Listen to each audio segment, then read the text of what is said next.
Tole eno leto vladanja je za nami.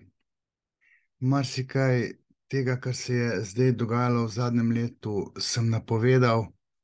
Včeraj sem poslušal nek moj lanskoletni Faktor, ko sem profiliral Roberta Goloba, in moram reči, da sem sam sebi všeč, ker Tino Gaber sem tako rekoč napovedal, ampak pustimo to.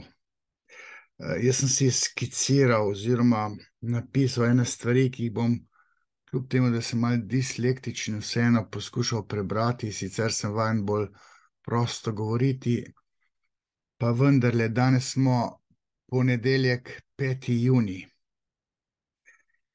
Nekaj mi leži na duši že nekaj let in zdaj bom probal izkristalizirati to misel. Takole sem si zastavil. V politološki diskurs oziroma v politično analitiko bi že dolgo rad vpeljal nek psihoanalitični koncept, ki se mi zdi zelo pomemben za razumevanje različnih političnih dogajanj doma in po svetu. No, tu in tam sem o tem že govoril. Uvodoma naj rečem, da sem 20 let ali pa še več nazaj v svoji 3. knjigi oziroma pri svojem 2. magisteriju z naslovom Subjekt v ideologiji, res da sem govoril o ideologiji v športu. Na sociologiji kulture je bil ta magisterij, na filozofski fakulteti mentor je bil Rastko Močnik. Tam sem izpostavil neko tezo, da je vselej subjekt, torej individuum oziroma človek s svojimi simptomi, tisti, ki simptomatsko, torej nezavedno motivirano, zakoliči in zapelje neko družbeno dogajanje, nek ideološki kontekst, v politiko, v neko specifično smer. Se pravi, diktat nečesa nezavednega je v ozadju. In to bom poskušal danes kot rdečo nit tukaj odtkati v tale moj tekst. Torej gre za nezavedno, zelo premišljeno subjektovo intervencijo v politiko. In to vselej po diktatu svojega simptoma, kot nečesa izrinjenega, potlačenega, torej nezavednega. Zdaj, če sedaj preklopim na to dnevno slovensko politiko, če preslikam zdaj to osnovno tezo, naj rečem, da je ta paradigma subjektove intervencije v politiko na klasično oziroma na klasičen način prisotna točno v slovenski vsakdanji tej politiki, ki smo jo deležni. Točno ta sedanja politična scena je tako rekoč idealna za aplikacijo tega mojega koncepta.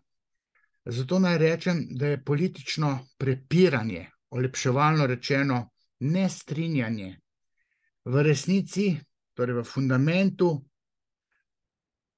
krivo je nekaj nezavednega, zato kreganje. Kriva je nezavedna psihična dispozicija, ki tako rekoč prav preži na manifestne politične dogodke, zaradi katerih se potem aktivira, torej sproži neko politično prepiranje, neko kreganje, ki bi se mu dalo reči kronično politično bojevanje, prepiranje, navadno med koalicijo in opozicijo, oziroma opozicijo in koalicijo, kakorkoli obračamo. Pri klasičnem in konstantnem političnem prepiranju med koalicijo in opozicijo gre največkrat v resnici za nekakšno čiščenje oziroma sproščanje zataknjenega afekta, kot je prvo Freud govoril. V psihoanalizi se je govorilo o afektu, ne toliko o libidinalni investiciji, kot je pozneje razvil to Freud. Se pravi, ta afekt ima nek čustveni naboj, neko energetsko komponento, ki je libidinalno konotirana. Afekt ima torej infantilni fundament, ta pa ima, po mojem videnju, po mladem Freudu, kastracijsko obeležje. Zdaj, stari Freud je potem upeljal koncept Erosa in Thanatosa in Freud bi govoril, da imajo politiki ala Golob, ok, tudi Putin, Janša, Biden, Trump, kdorkoli, da imajo tisti, ki so malce bolj militantni, tanatično obeležje svojih političnih odločitev. Thanatos je pa gon smrti. Torej, zdaj pa in medias res pa dejansko v slovensko politiko. Naj rečem takole. Jedro Golobovega političnega aktiviranja, beri vstopa v politiko, je v resnici motiviran, ne? In to kastracijsko motiviran. On je bil v resnici simbolno kastriran, simbolno kastracijo mu je zagrešil Janša, ko ga je odslovil, odstavil z GEN-I-ja, tako rekoč njegove firme, kljub temu, da gre za neko državno firmo. Problem zdajšnjega Golobovega rovarjenja proti Janši ali pa nekega patološkega zaganjanja v Janšo in prejšnjo vlado je v resnici nezavedno motivirana, ni posledica slabega dela prejšnje vlade oziroma slabega vodenja države, pač pa gre v ozadju, v nezavednem ozadju potlačeno, izrinjeno za osebno zamero, ki jo Golob goji do Janše oziroma prejšnje vladne garniture, ki ga je odžagala. To je v ozadju in to je ključno, da je zdaj ta Golobova politika tako revanšistična, sadistična, militantna, avtokratska. Ok, avtokratska je tudi zato, ker je osebnostna struktura Roberta Goloba avtokratska, da ne rečem avtoritarna oziroma monarhična. Zdaj bom rekel, da je prav perverzno in pravno ter politično nevzdržno, da se sedaj obračunava z akterji ukrepov prejšnje vlade, tako da se rehabilitira tiste, ki so kršili takratne ukrepe. Ukrepe je pa diktirala medicinska oziroma epidemiološka stroka. Medicina je povsod po svetu diktirala tovrstne ukrepe, kot smo jih mi imeli. Res pa je, da se nek politik podpiše pod neke ukrepe. V naši politični ureditvi ni to predsednik države, ampak je predsednik vlade. In zdaj Janša se je pod takratne ukrepe podpisoval, zdaj se pa Robert Golob pa pod te ukrepe oziroma zakone, karkoli vlada. Zdaj se nekdo podpiše. V času korona križe je bil to Janša, zdaj je Golob, še pred Janšo je bil pa Marjan Šarec. Ko Golob po enem letu vladanja spregovori in nekaj na silo pove o svojem vladanju in svojih obljubah, so njegovi odgovori oziroma govori v celoti prav patetični po mojem videnju in z psihoanalitičnega vidika na nek način perverzni. Imajo celo status mane. Zdaj, tisti, ki veste, kaj je mana. Mana je mašilo v manjku smisla. Ko več ne ve, kaj bi, potem nekaj izreče. Izreče nekaj všečnega in to pove zato, da prikrije tisto latentno, torej nezavedno bistvo, zaradi katerega se je zapodil v politiko kot, moja fraza je, kot svinja v buče.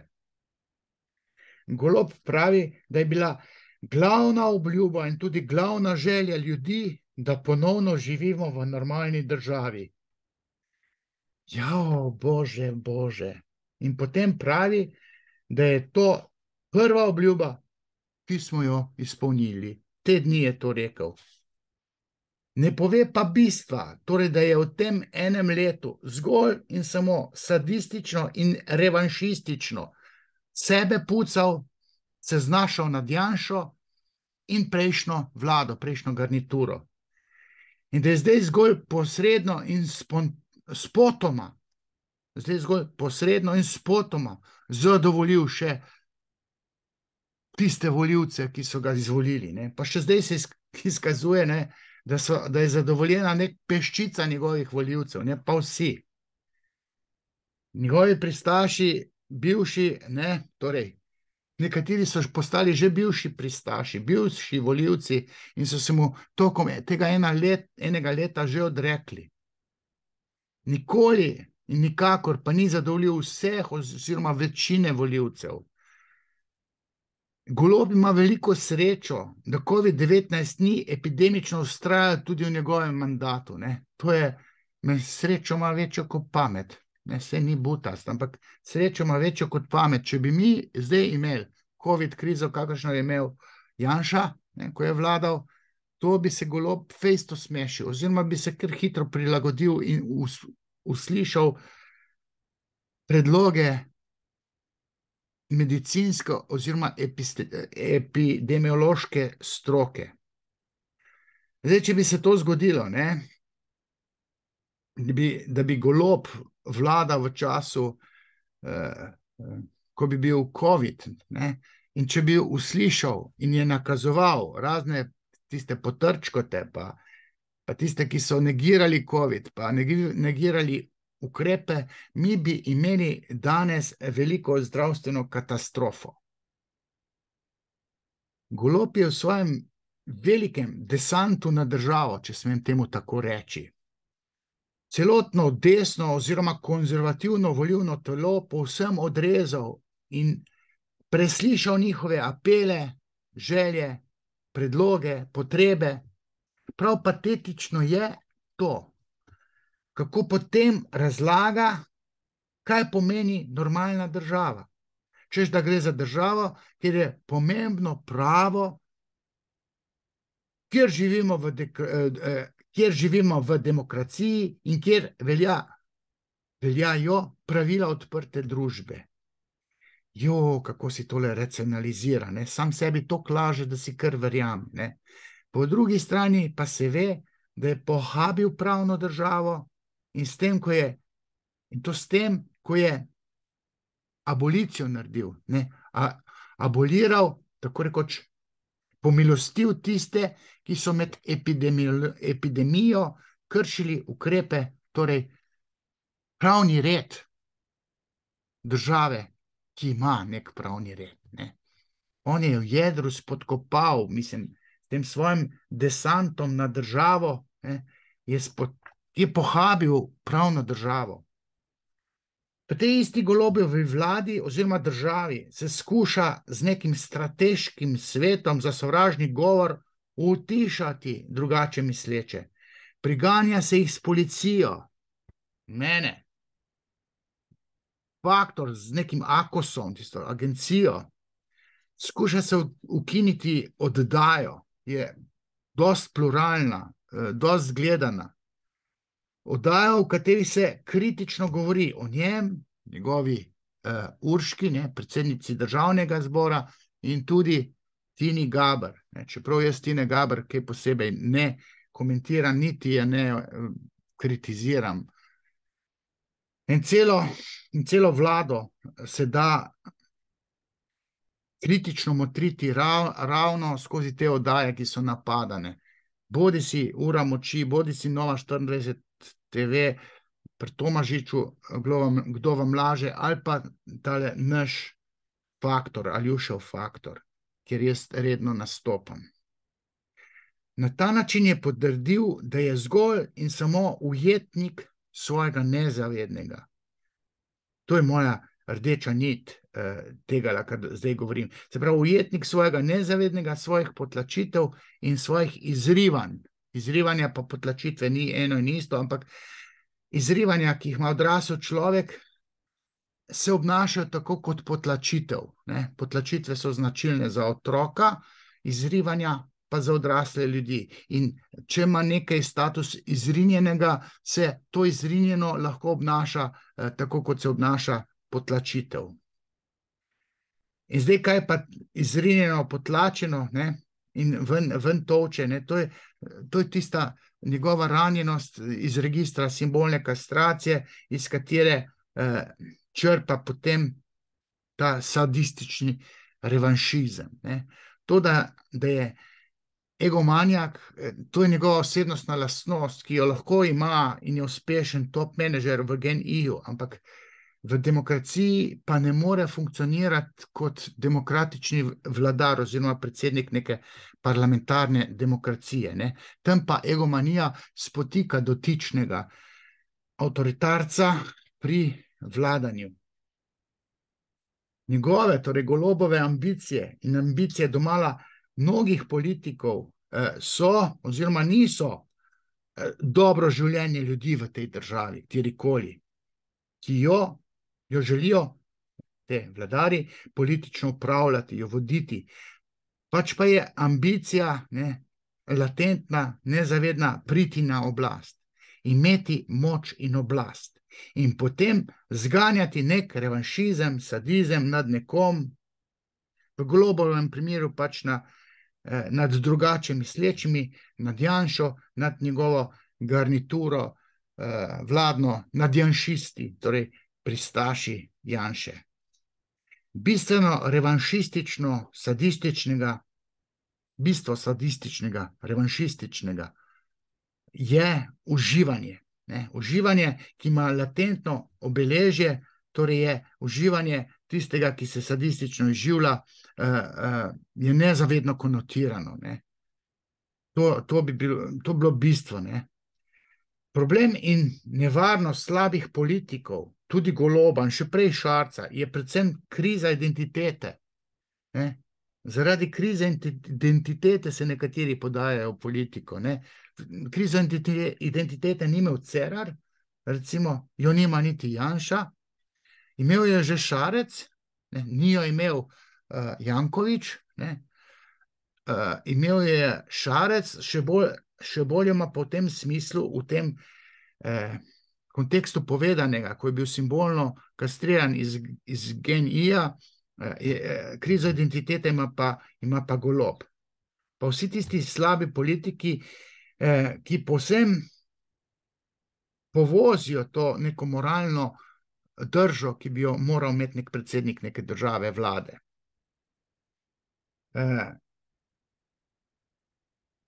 Zdaj, to moralnost je treba na vsak način, v taki predsedniški funkciji jo je treba zauzeti. Tudi, ko si v skušnjavi, da bi obračunaval svojo politično opozicijo. Moraš imeti politično kulturo, politični bonton v sebi. Moraš biti politično olikan, bontoniziran. Zdaj, čisto mimogrede. Tudi Janša ima slabosti oziroma primanjkljaje okrog tega moralnega razsojanja oziroma neke racionalnosti oziroma razsodnosti, ker Janša je pa zaciklan v eno drugo paradigmo, ne v identitetno krizo, pač pa v paradigmo, ko poravnava račune tudi iz registra, bi rekel, očetovih neporavnanih računov s prejšnjo oblastjo, s prejšnjim režimom, totalitarnim režimom. To je pa vezano na NOB, na povojne poboje, pa tudi to polpreteklo zgodovino, ki je vezana malo na odcepljanje od Jugoslavije. Goloba ne zanima dobrobit države, znotraj katere naj bi se dobro živeli. Ne zanimajo ga državljani.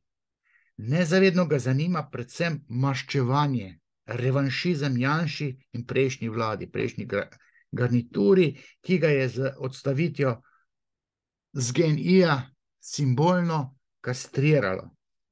Kastrirala ga je vlada oziroma Janša.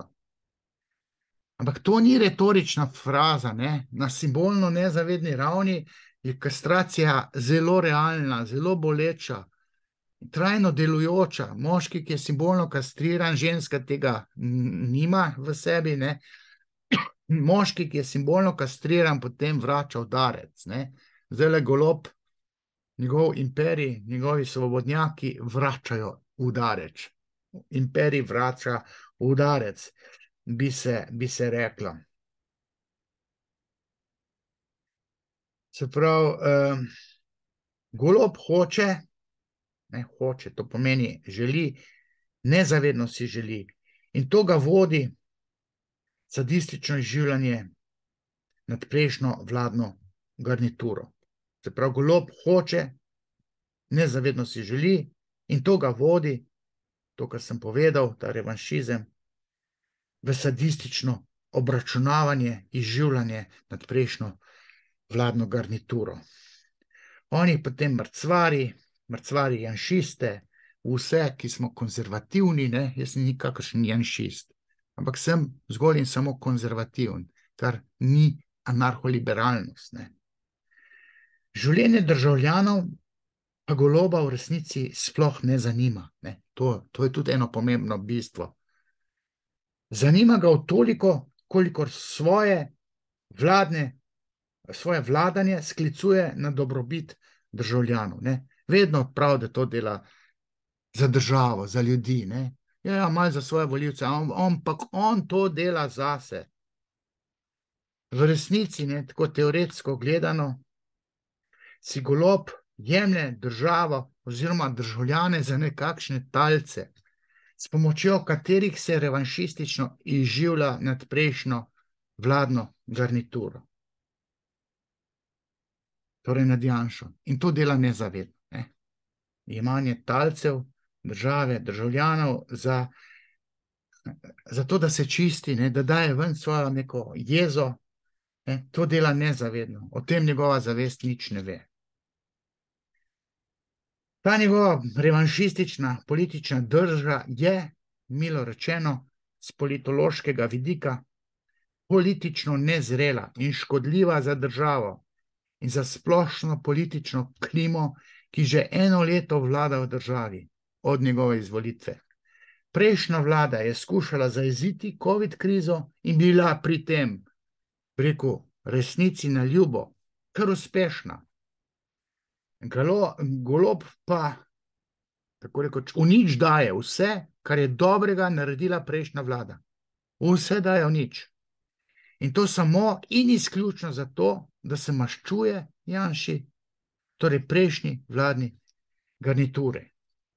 Golob bo s to svojo revanšistično politično držo v narodu zanetil totalno vojno levih proti desnim, ker ščuva vse svoje privržence v totalni vojni proti prejšnjim, proti Janši, proti Janševi vladni garnituri.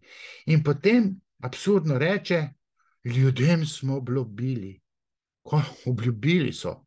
Obljubili pravno državo, svobodo, mislim, kako natovcuje, ne? Čist nič od tega ni res. V resnici pa s svojim popadljivim vladanjem zgolj futra svoj revanšizem in sadizem. In to počne nezavedno.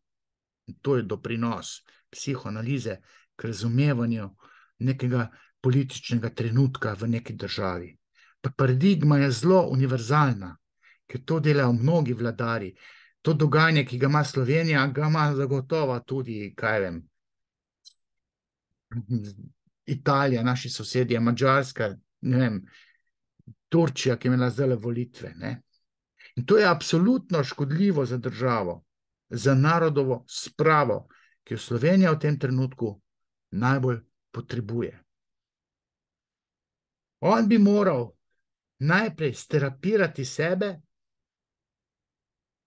on bi se moral sterapirati, se pogovoriti z nekim političnim supervizorjem, ne političnim terapeutom, z nekim supervizorjem in se znebiti svojega sadističnega revanšizma z uvidom.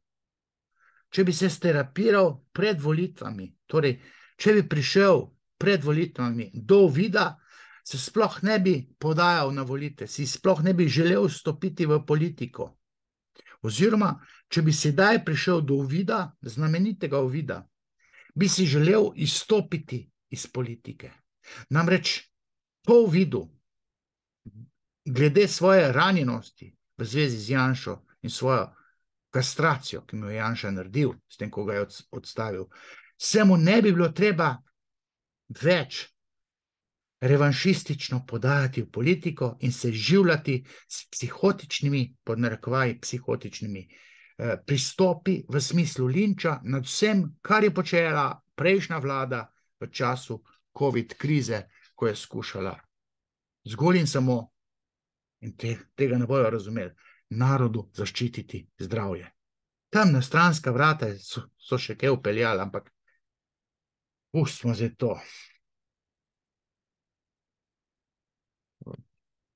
Še imam nekaj tukaj. Slovenija v tem trenutku v resnici potrebuje nekakšen, tako kot Rusija pa Ukrajina, mirovni sporazum med desno in levo sceno, torej med Janšo in nekom na levi. Vendar vodja leve scene pač ne more biti Golob, ker je pokazal, kaj je v resnici Golob. Ker je politično nezrel, ranjen, nestabilen, nesterapiran. Na levici oziroma na levi sredini bi se nujno moral konstituirati nek svet modrecev, nekakšni strici iz ozadja, ki jih kličem na pomoč, jaz že cel čas. Strici iz ozadja morajo biti in na ravni države, še posebej pa na ravni leve scene, ker desnica ima Janšo, ne? Levica ima pa tistega senilnega Kučana in zdaj se ranjeni brat sili, da bi bil oče naše družine. In je trenutno, ne. Se pravi, strici iz ozadja bi Golob rabil, ker Golobo bi jasno in avtoritarno bilo treba dopovedati, da je škodljiv za Slovenijo, ker se svojo militantno, revanšistično in agresivno retoriko in držo vnaša razdor med narod. In ne nazadnje, glupe očice mu sledijo in postavljajo, še vedno ga postavljajo tja na tisto pozicijo, ker se bo boril proti Janši, ne. In Golob na nek način postaja karikatura samega sebe. Zdaj nič drugačno od Goloba, pa ni tale njegova desna roka oziroma predsednica državnega zbora Urška Klakočar Zupančič, ki je, ne bom se zdaj ponavljal, da ne bom spet fasal 250 evrov, ne, je po mojem videnju pobesnela, neukročena, trmoglava, ampak s tem se mora Svoboda in koalicija ukvarjati, ne. Da ne bo kdo mislil, ne, o tem, kar zdaj govorim pa paradigmatsko, da ne bo kdo mislil, da je desnica izvzeta iz te paradigme kontaminiranosti svojih psihičnih občutkov in svojih političnih prepričanj z nekimi nezavednimi jedri, bodisi potlačenimi, vselej potlačenimi, ampak vselej tudi izrinjenimi. Ne, tudi desničarji so samo ljudje, ali pa, bom rekel, tudi konzervativci smo samo ljudje, res da bolj politično kultivirani, vendar tudi zgolj in samo ljudje, ki so ali pa smo, torej sebe ne štejem zraven, ker jaz nisem na tak način ujet v svojo nezavedno, ampak tudi desničarji so ujeti v svojo nezavedno, ne, v svojo nezavedno dvojno slepoto. Ne, ena slepota je v tem, da jaz ne vidi svojih nezavednih razmišljanj, ne, in v našem nezavednem smo pa slepi, torej naše nezavedno funkcionira po simbolni logiki in zato simbolno logiko je naša zavest, naš jaz, ki motri nas same, slep, ne. To dvojno slepoto imamo. Po načelu, da zavest v resnici ne ve, kaj nezavedno resnično misli. In tista resnična oziroma dejanska, primarna realnost je v resnici simbolna, ne. In interpretacija sanj ni kraljevska pot do nezavednega, ampak je kraljevska pot do simbolnega. Človeška psiha je simbolno organizirana. To je največji doprinos Freuda k razumevanju človekove duševnosti. Nezavedno je vesolje, ampak vesolje ima svojo formo. Ta forma je simbolna.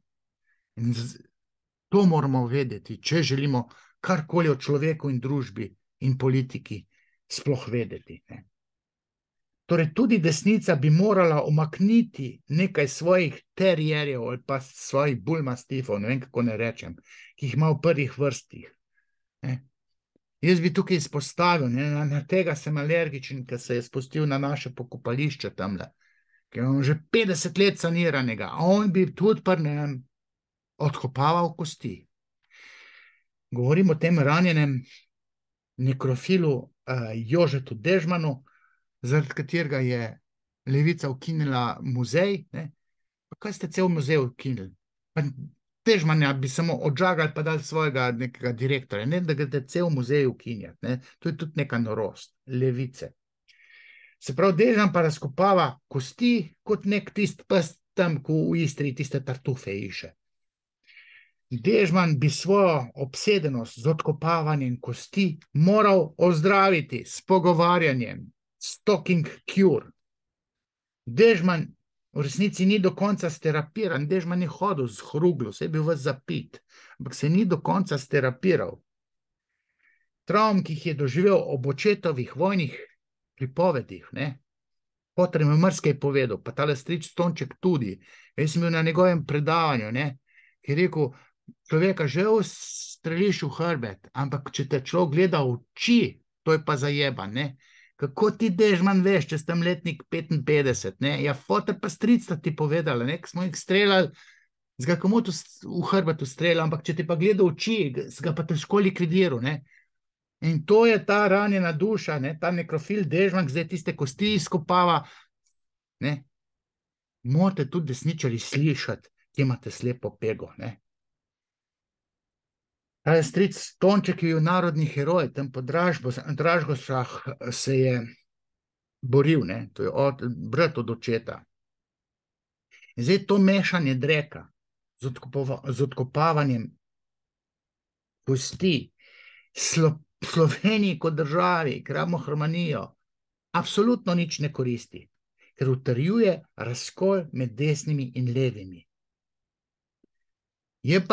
To je pa res, ne, mislim, to je treba poudariti, da je tale Dežmanova nekrofilija kar kompatibilna, ne, z Janševimi tistimi afinitetami oziroma zamirami do prejšnjega režima, ne, tam je šibka točka, Janše je NOB, po vojni pa boji, ker je oče, tist, kar je doživel Janšev oče, ne, po krivici, ne, tist je tudi Janšo zaznamovalo in šibka točka Janše je, da se temu ne zna odreči. Res pa je, da bi se lahko levi intelektualci resnično razgovorili na temo povojnih pobojev in totalitarizma, ki je bil v Jugoslaviji prisoten 45 ali pa 50 let. Namreč že vpeljava praznika, dneva spomina na komunistične žrtve, govorimo o 17. maju, še bolj pa ukinjanje tega praznika. Razkol med levimi in desnimi samo še utrjuje. Samo še bolj se bomo pobivali med sabo, zaradi tega 17. maja. Ampak v tem kontekstu bom pa freudovsko nekaj dodal, nekaj bo freudovsko psihoanalitično rekel. Da bi mi, kot tudi cel svet, mi bi rabili, ne, kot tudi cel svet, dan boja proti človeškemu sadizmu, ne pa tudi tale evropski dan spomina na žrtve vseh totalitarnih in avtokratskih, avtoritarnih režimov, pa tale naš dan spomina na komunistične žrtve. Ej, ni kriv komunizem sam po sebi za totalitarnost, ampak je človeška sadističnost ali pa ta natičnost te človeške, predvsem moške psihe, ta gon smrti, agresivna narava človeka, predvsem moških, ta je kriva za to, da smo imeli to, kar smo imeli v preteklosti. Sadizem je kriv, ne totalitarni režim. Totalitarni režim je posledica sadizma. Desna scena je imela pa inkvizicijo, ki je posledica sadizma inkvizitorja oziroma cele cerkvene scene srednjega veka. In v tej luči je treba razumeti Golobovo politično držo. V luči sadizma. In če sem že zdaj tukaj v etru, če sem se že odločil nekaj posnet, naj še nekaj rečem o Jankovićevem drekovodu. Ne. Vse te, zdaj bo tukaj desničari me bodo spet malo po strani gledali ali pa me pljuvali. Vso to prepiranje okrog drekovoda je v resnici posledica patološke zamere, predvsem te desne scene, proti tem Jankoviću, ki ima res neke grehe. Od unih libidinalnih farmacevtka do unih finančnih, pa družina Janković, pa tako naprej. Ampak ni drekovod tisti, ki je tako zelo sporen. Ne? To je manifestna raven, drekovod. Ne gre za čisto vodo, pač pa gre za nezavedno oziroma izrinjeno jedro, ki ga predstavlja kronično sovraštvo do Jankovića. Banalno rečeno, z drekovodom ni nič narobe. A mislite, da bi Janković zdaj, pa vsa ta stroka, ki ta drekovod planirala, na laž speljala to cev, ta drekovod, tako, da bi bila pitna voda ogrožena? Ne se hecati, no. Vse je na delu nezavedno. Janković je fosen v peti, ne trn v peti, fosen v peti desnici. In zdaj, če on naredi tam drekovod, karkoli bo naredil, bo narobe naredil. Zato, ker je v predzavesti, če sem bolj specifičen, v predzavesti desničarjev je zamera, paketna zamera do Jankovića, ker Janković je tudi tist, ki zna naslediti Kučana, ne? Glede na to, s kom se jo in kako se je objemala Dominika Švarc-Pipan, z Jankovićem, ker mu je urit lezla, ker Kučan 2, 3, 5 let bo še, pa ga bo pa vzela Magla, da ne rečem Matilda. Ne? In takrat bo nek novi Kučan stopil in Janković je najbliže temu. In to desnico neverjetno moti, ne? Ker nezavedno ve, da je Janković močen lik. In pa spelje tisti drekovod, ne? Vse narobe z drekovodom. Ogroža ptiče. Ne ptiče. Drek ogroža. Ne drek. Kaj, mrole? Ne mrole. Pitno vodo, pa svež zrak. To zdaj ogroža drekovod. Ne. Janković je, ne bodi ga treba za desnico. In pol prne, pa je vse narobe. Pa ima pa črn za nohtom, pa ne vem, smrči. Tako govorim, kadar terapiram pare, ne. V kredibilni politični analitiki, torej v politološkem diskurzu, kjer subjekt izstopi iz diskurza, je treba brezobzirno, kritično misliti ali pa usekati po levih in desnih. In vse, kar sedaj dela levica okrog RTV-ja, vključno z Ustavnim sodiščem, je farsa. Vendar tudi desnici se lahko marsikaj očita glede RTV-ja. Naprimer, da v 2, 3 letih skoraj z RTV-jem ni naredila nič pametnega. Sej boste rekli, se ni dalo. Ne? Kje bojo Pirković, Možina, Rebernik, Vida Petrovčič, Gašper Petovar, pa ta okrepljena Nejc Krevs, to so bolj napovedovalci ali pa Valentina Plaska, neka nova garda. Kje bojo te kaj naredili? Ampak nekaj prodesnih utripov, kakšen bolj neutralen, pluralen dnevnik, pa Odmev, TV Odmevi, je bilo zgolj koristnih zato, da se še levi občutijo, kako se desni počutijo, ko se tam na RTV-ju dogaja levo enoumje. Ne? Desni trpijo, zdaj pa dajte še levi, poslušajte eno, 3 pod Pirkovića ali pa od Možine, zdaj pa malo trpte, da boste videli, kako se pa mi počutimo. Furate tist LGBT, trans, feminizm, ne vem, kaj še vse furate. Ne? Tam desnica absolutno nič ni naredila. Ne? Absolutno nič. Ne na televiziji, še manj pa na radio. Tam je vse levo. Vse vdaje, Panoptikom, ne vem, Studio ob 17, Intelekta, vse je levo. Ne? In ta garnitura desna ni absolutno nič naredila na tem področju. 30 let je že eno in isto, levo in enoumje. Ok, prednjači radio. Ne? In zdaj, namesto da bi se s transideologijo ukvarjali, ne,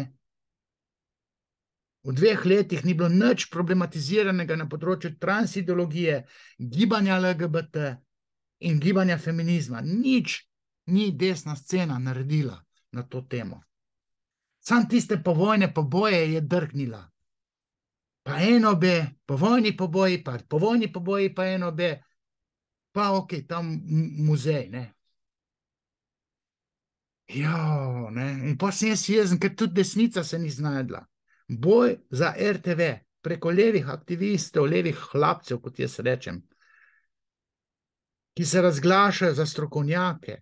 Mislim, to je perverzno, ne. Te strokovnjaki so Marko Milosavljević, militantni hlapec FDV, ne, s FDV-jemskim pedigrejem, Dragan Petrovec, Sandra Bašić Hrovatin, vse to ohranja Slovenijo v vojnem stanju.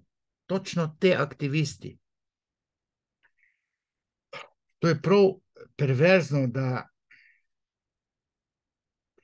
da levica ne premore nekih intelektualcev, ki bi rekli Bobu Bob, ki bi rekli, da je militantna retorika ene Helene Milinković ali pa Igorja Berganta, Marcela Štefančiča, Borisa Vaseva, Gregorja Drnovška, Tanje Pirc ali Tatjane Pirc, Ksenije Horvat, Jasmine Jamnik, pa ostalih teh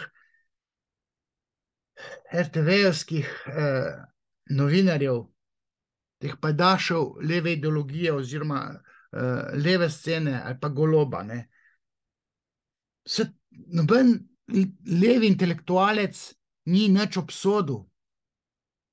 Tam se nek ven meče Gorazd Kovačič, sociolog, ne, ma v resnici pa še bolj aktivist, s tem, da je pač mora tudi neki tečnariti, ker je sindikalist, ne. Noben intelektualec na levi ni rekel, da ne more vzdržati jebeno več nas je, ali fucking več nas je, kaj je že rekel Marcel Štefančič.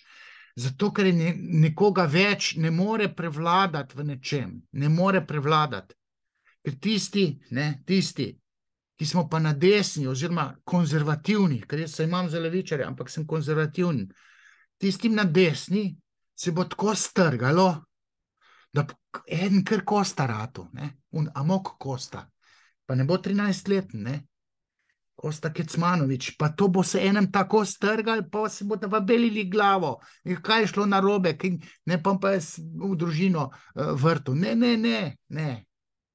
Srali ste ga 30 let, furali enoumje. In drugi bomo pa zdaj tiho. Plačevali RTV naročnino za to, da boste vi, levičari, furali eno glupo enoumje. Ne bo to tako šlo naprej. Še zadnji list nam. Vladni oziroma Golobov strateški svet za sovražni govor sestavljajo najbolj ubogljivi in hkrati popadljivi aktivisti leve scene.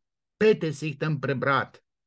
Kdo so vse? Neki sem jih že omenil, ne? Petrovca, Milosavljević, Niko Kovač omenil, Brankica Petković, Barbara Rajgl, ne. Popadljivi hlapci leve politike zlivajo vodo na mlin agresivnemu vzdušju v tej naši državi. In neka moralna avtoriteta bi morala obsoditi ustanovitev strateškega sveta za ta sovražni govor.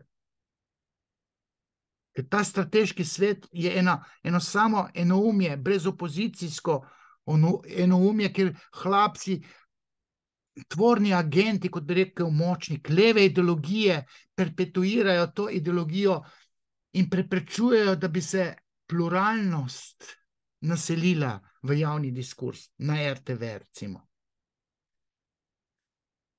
Ne more svet, sploh je svet nebuloza, ne, ustanavljanja tega strateškega sveta. Potem pa še s temi, pejte brati dokumente, kaj oni hočejo? Oni hočejo utišati vse, ki kritizirajo to vlado in jih označiti, da sovražno govorimo. Na mene pošiljajo policijo z 250 000 € kazni. 250 sem se dobro zmotil, ker jaz bi lahko polovičko plačal. Ne, jaz bom več plačal, bistveno več, kot bi plačal. Ker bom dal toliko za odvetnika, da sem jaz 100 ur tam na spopadu. Ker je to moralno prav za državo. Jaz koristim državi, da nisem tiho. Jaz bi bolj elegantno, ti si 125 € plačal, polovičko. In kaj bi bilo pol? Pa tej Urški mora en dopovedati, da ni diht. In jaz sem naredil to uslugo svobodi, da boste lažje prizemljili. Pa imate pa še to smrkljo, ali kako ji naj rečem, ne, saj je stara glih 30 let, brez otrok. Niko Kovač, ima pa slavnega fotra pa detka, ne. Miha Kovač pa še on, dedek, te drug, ne, Niko Kovač. Ne, da bi bilo dobro za državo, za državljane, da bi se ta umakla, elegantno naj se lepo odstrani iz paradržavne politične scene, ki jo predstavlja njen inštitut 8. marec, ne? Ker škoduje ta inštitut 8. marec, škoduje državi, ker se sadistično izživlja nad ljudmi, ki imamo konzervativne nazore v zvezi z družbo, družino, spolom, kulturo, umetnostjo. In zdaj je tale zadnja cvetka, ko tam na psihiatriji se nekomu naredilo malo več agresivnosti, ne, bil kakšen akutni psihotični fazi ali pa v maniji, ne, da je treba minister Loredan naj odstopi zaradi, kaj že, dogajanj tam na psihiatriji. Joj, kakšna nebuloza je to, ne. Loredan nima kaj odstopati, ne. Ampak tudi psihiatrija je v nezavidljivem položaju, če pride en norc v akutni psihozi ali pa v maniji na oddelek, ko ga je treba prizemljiti, če tudi vkleniti. Tam jaz pa sem iz tega foha, da vem, da to ni tako enostavno, kot te smrkle iz 8. marca to govorijo. Neka moralna avtoriteta, to bi lahko bil Kučan, bi si moral vzeti čas, premisliti, pa, ok, to bi mogel že v času Janševe vlade narediti, ne, pa reči, pa to sem jaz pozival, javno, v Slovenskih novicah sem povedal, da bi moral Kučan stopiti na stran vlade takratne, na stran Janše, ne, nek absurd se mogel zgoditi. In tudi Golobič, ne, ki je imel ta status, še vedno ga ima, čeprav Golobič je zagovarjal znanstvenost v pristopu k covidu, ne teorije zarote, pa tam neke upornike, ne. In treba bilo že takrat vlado podpreti in umiriti te razne Čordiče pa Jenule. In tega Kučan takrat ni naredil. Kučan ne bi smel stopiti na stran petkovih kolesarjev. Tudi Žižek, Močnik, Dolar, to so, rekel, intelektualne avtoritete. Bi morali nekaj povedati na to temo. Ne, pa niso. So stopili na stran, vključno s Kučanom, stran levice, ne. Tudi na kongresu lanskem so govorili, omenjeni trije, pa še Kučan se je evidentno s tistim znakom kolesarji postavil na stran kolesarjev, ne. Ali pa zdaj tale SAZU, Slovenska akademija znanosti in umetnosti, ne bi smela propagirati te knjige 105 petkov, ne, teh kolesarskih protestov od 20 do 22, ne.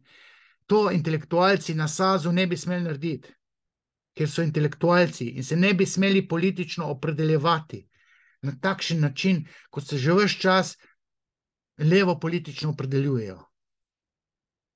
Če si v Sloveniji desen, kot intelektualec, nikamor ne prideš. Jaz nisem desen, ampak zgolj konzervativen. Nikamor ne pridem.